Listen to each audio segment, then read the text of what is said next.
The music washes over you in a thick, passionate wave. Violins wail, clarinets soar, and the thundering drums beat out an ancient, relentless rhythm. The air is heavy with the smells of food, perfume, and that unique, palpable tension that hangs in every corner. On the doorstep of a house hosting a wedding in a Romani community in Eastern Europe, hundreds of eyes are fixed on the center of it all. There, in a tight circle of relatives, stands a young woman in a lavish dress, her face nearly hidden. She is the bride. And in that moment, you understand. Things are done differently here. This world operates by its own unwritten rules, with roots stretching back for centuries. It's sealed off from outsiders by a formidable wall of tradition. A strict patriarchal hierarchy reigns, where the word of a man, especially an elder, is law. And a woman's honor isn't just her own. It is, above all, the honor of her entire family, her entire clan. Any stain on a young woman's reputation can destroy not only her life, but also impact the status of her relatives. It's these conditions, extreme insularity, the power of men, and the cult of honor, that make life in this community so different from what we know. Here, preserving the old ways and a reputation, which might seem strange or even cruel to the outside world, is of the highest value. In this world, you don't look for what we call romantic love. You look for the right match, a union that benefits the family and strengthens the clan's standing. And the ways these unions are formed can sometimes be astonishing. One of the most famous and shocking rituals for outsiders is bride kidnapping. Early in the morning, a girl steps out of her house, and a moment later, she's in a car with the groom and several of his friends. She's been abducted. Sometimes it's a staged event, a way to bypass long and costly negotiations between families. The girl might be in on the plan, even agreeing to it, knowing it's her only shot at marrying this man, or even getting married at all. But sometimes it's a real, non-consensual abduction. Yet even then, it isn't considered a crime in the eyes of the community, unless the girl's clan declares it so. Instead, it's seen as a ritual that forces the family's hands and pushes them toward marriage. The main event, where all these threads of tradition come together, is the wedding. But it's not just a party. It's a full-blown spectacle dedicated to demonstrating purity. The entire ceremony, from start to finish, is a carefully orchestrated performance for the whole clan and invited guests. The bride's attire, often a white dress, a special headscarf, or a veil, every element screams of her innocence.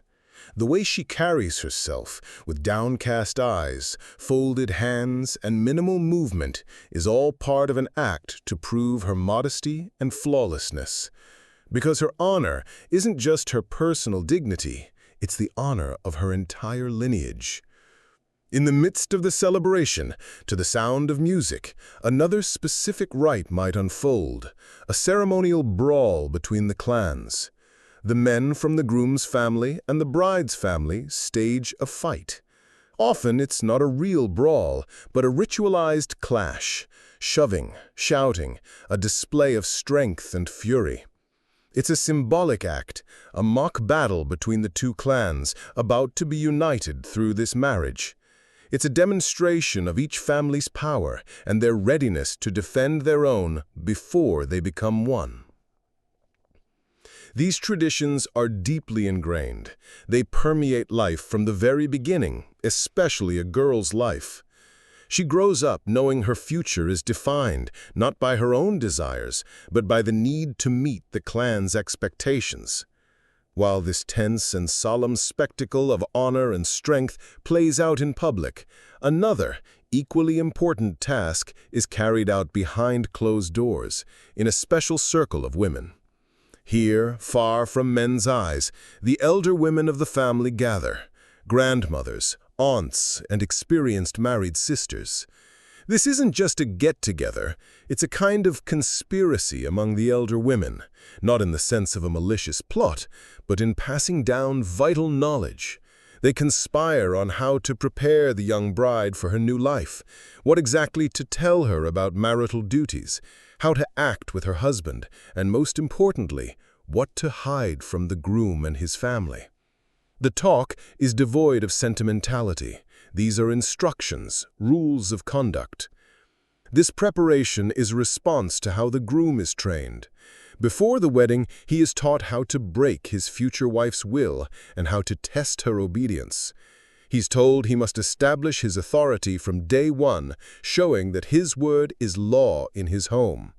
This is part of raising a man in a world where his authority in the family and before the clan depends on his ability to be the head of the household.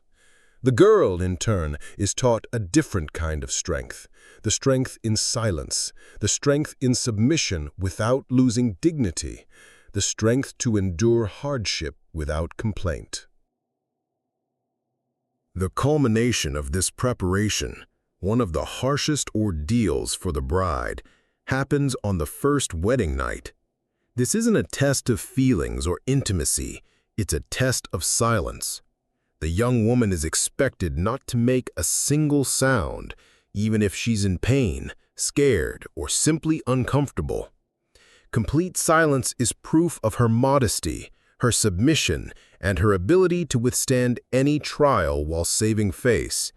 Successfully passing this test, symbolically confirmed the next morning, is public proof of her purity and readiness for her new life. Here, a young woman's right to have a say is extremely limited. To say no to a proposed groom isn't just a personal refusal, it's a challenge to the clan, an insult to its choice, and potentially the start of a serious feud between families or even clans. It's an act that can have long-lasting and dangerous consequences for her entire family. Here, words carry enormous weight, and rumors are a terrifying weapon. In this closed society where reputation is everything, one careless word, one hint, one whisper can ruin a girl's life forever. Just starting a rumor that she is impure, defiant, or unworthy is enough to get an arranged wedding canceled and her reputation destroyed in the eyes of the entire community. The rumor spreads like wildfire and cuts off all paths to a respectable marriage in the future. In this world, there is a stunning, shocking contrast in the attitudes toward marriage for men and women. A man's valor, his status, his standing in the community are often measured by the number of weddings he's had. The more times a man has been married, whether officially or by custom, the higher his position. He demonstrates his ability to forge alliances, to be the head of a family, to be strong. For women, it's the exact opposite. She essentially gets only one shot. Her value lies in her initial purity and her ability to remain in her first marriage forever. If she leaves her husband or is sent back to her parents' home for some reason, her status plummets, and getting married a second time with any respect becomes nearly impossible. This world seems so alien, so far removed from your ideas about life, that it feels almost unreal. But it is real. And it's inhabited by people who have followed these rules for centuries because it's how they preserve their identity and survive as a community. They show a remarkable resilience, endurance, and an absolute loyalty to their way of life. Behind every custom, no matter how shocking, there's often a deep-seated logic of survival, even if it's alien to us. This world isn't looking for our understanding. It simply exists, living by its own ancient laws, keeping its secrets behind the thick walls of its insular culture.